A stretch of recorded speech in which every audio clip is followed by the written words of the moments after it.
Hello, everybody, and welcome to another episode of Today's the Day. Courtney. Hello. We were just talking about on our drive about what it's like to show up at barrel races, and actually, she was really cool. She touched on something that has a lot to do with mental game, and that is showing up and feeling like you're a little bit inferior.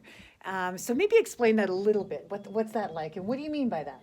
All right. Hey guys, I'm Courtney. I'm from Southern New Mexico, and today I've had the pleasure of getting to hang out with Miss Monique herself.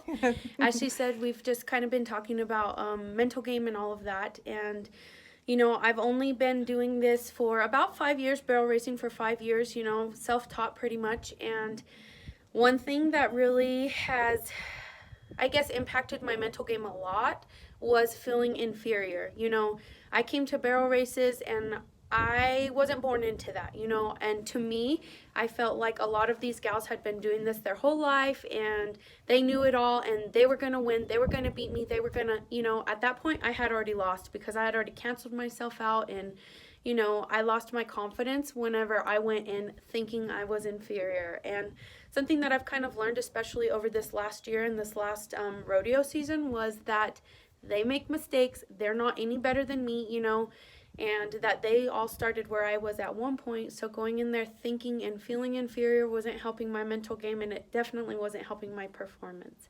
So just realizing kind of that you're not inferior than any of those girls out there. So Right. yeah. And it did make a big difference? Oh yeah, definitely.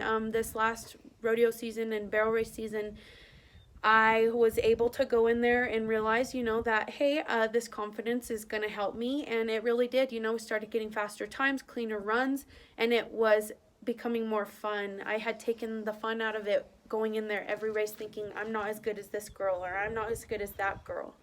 Perfect. So what advice would you give to people? Like if you could give like a tip, what tip would you, because there's lots of people that show up, and I've done it myself where I've shown up at barrel races and you see who's there and you're like, ugh. Yep. So-and-so's here. And you know what? Right? And automatically you've kind of lost a little Oh, bit as soon as you definitely. say that. Yeah. And I would do that a lot. And I've not mastered it completely, but I'm getting better.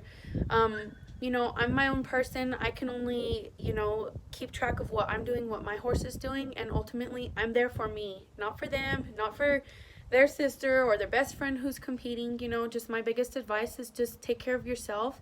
And if your mental game is on point, your horse's performance is going to be good, your performance is going to be great. That's the biggest thing, just realizing you're there for you, and it's okay if you make a mistake. You know, don't dwell on that. That was my biggest thing, was dwelling on it. Don't dwell on it. Just go to the practice pin, fix it if you have to, and move on, you know. Perfect. What an amazing advice. Yes, it's been awesome.